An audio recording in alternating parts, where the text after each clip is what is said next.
Praise the Lord. பிரியமான தேவ ஜனமே, இன்றைக்கு பேசும் வேதம் எதை பற்றி பேசப் போகிறது? கர்த்தர் இருந்த படகு அலைகள் கொந்தளிக்குதாம், அலைகள் சீற்றமா இருக்குதாம். இயேசு இருக்கும்போது அதுங்களுக்கு எவ்வளவு தைரியம் பார்த்தீங்களா? ஆனாலும் கர்த்தர் கொஞ்ச நேரம் தாமதம் செய்தாலும் தரமான அற்புதத்தை செய்து அதனுடைய வல்லமைகளை கர்த்தர் அடக்கினார்.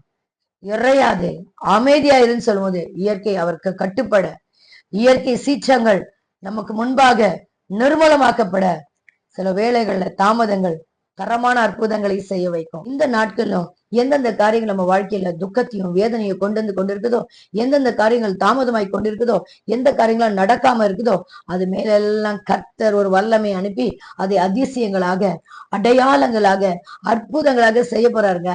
அதனாலதான் சில காரியங்கள் நம்மளுடைய வாழ்க்கையில அது தடைப்பட்டு கொண்டிருக்குது, தாமதமாய் கொண்டிருக்கிறது, பொறுமையா இருக்குது. இந்த நாள்ல ஏன் நெருக்கம், ஏன் காரியங்கள் அடைபட்டிருக்கு, ஏன் சில காரியங்கள் நடக்காம இருக்கு, ஏன் சில காரியங்கள் அமைதியா இருக்கு என்று ஒருபோதும் ஆண்டவருடைய வல்லமை மட்டுப்படுத்தாமல் ஆண்டவருடைய வல்லமையை சரியான இடத்துல சரியான வேலைகளை அதை பாய செய்து அதிசயங்களையும் அற்புதங்களையும் அடையாளங்களையும் அதன் மூலமாக காண கர்த்தர் கிருபை செய்வார். இன்னைக்கு எந்த காரியம் இருளா இருக்கோ அதுதாங்க வெளிச்சம், எந்த காரியம் தடைப்பட்டு கொண்டிருக்குதோ அதுதாங்க அதிசயம், எந்த காரியம் நடக்காம இருக்குதோ அதுதான் பெரிய காரியங்களை செய்ய போதுங்க. ஆண்டவருடைய வல்லமையான கரத்துல அடங்கி காத்திருப்போம், பொறுமையாய் காத்திருப்போம். இந்த நெருக்கத்தின் மத்தியில கர்த்தர் நம்மளுக்கு கடந்து வர பலனை மாத்திரம் தருவாராக.